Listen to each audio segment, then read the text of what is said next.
இன்னைக்கு சண்டேங்கிறனால ஹஸ்பண்டுக்கு சிக்கன் பிரியாணி தான் வேணுமா. சரி எப்பவும் போல பண்ணாம இன்னைக்கு கொஞ்சம் டிஃப்ரெண்டா பிரியாணி செய்யலாம் சொல்லிட்டு அதுக்கு தேவையான மசாலா எல்லாமே அரேஞ்ச் பண்ணி எடுத்துக்கிட்டேன். ஓகே, பிரியாணிக்கு சைடிஷா ஊத்திக்கிறதுக்கு என்ன கிரேவி வேணும்னு சொல்லி கேட்டிருந்தேன். எங்க அம்மா செய்யற மாதிரியே வச்சுதாமான்னு சொல்லி கேட்டுட்டாங்க.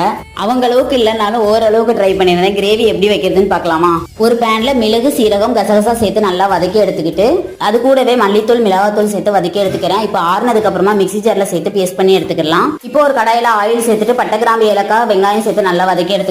கூடவே தக்காளி வதங்கினதுக்கு அப்புறமா இஞ்சி பூண்டு பேஸ்ட் சேர்த்து வதக்கிட்டு அரைச்சு எடுத்து வச்சிருந்த மசாலாவோட கொஞ்சமா உப்பு சேர்த்து கொஞ்சமா தண்ணி சேர்த்துட்டு சிக்கனையும் சேர்த்துட்டு ஒரு 10 நிமிஷம் கொதிக்க வச்சு இறக்குனா சூப்பரா கிரேவி ரெடி ஆயிரும். அப்படியே பிரியாணியை தாளிச்சு விட்டுறலாம். இன்னைக்கு ஒரு ட்ரஸ்டடான இன்ஃபர்மேஷன் தான் உங்க கூட ஷேர் பண்ணிக்க போறேன். ஸ்டூடெண்ட்ஸ், ஹவுஸ் ஒய்ஃப், ஜாபுக்கு போறவங்களா இருந்தாலும் சரி, no degree and age limit, side income earn பண்ணலாம்னு நினைக்கிறவங்களுக்கு ரொம்பவும் யூஸ்ஃபுல்லா இருக்கும். இது ஜென்யூனான ஹலாலான பிளாட்ஃபார்ம். உங்ககிட்ட மொபைல் அண்ட் இன்டர்நெட் இருந்தா போதும். ஸ்கிரீன்ல நம்பர் கொடுத்திருக்கேன், கான்டாக்ட் பண்ணுங்க. அவங்க உங்களை கைட் பண்ணுவாங்க. அவங்களோட பேஜ் டேக் பண்ணிருக்கேன், விசிட் பண்ணி பாருங்க.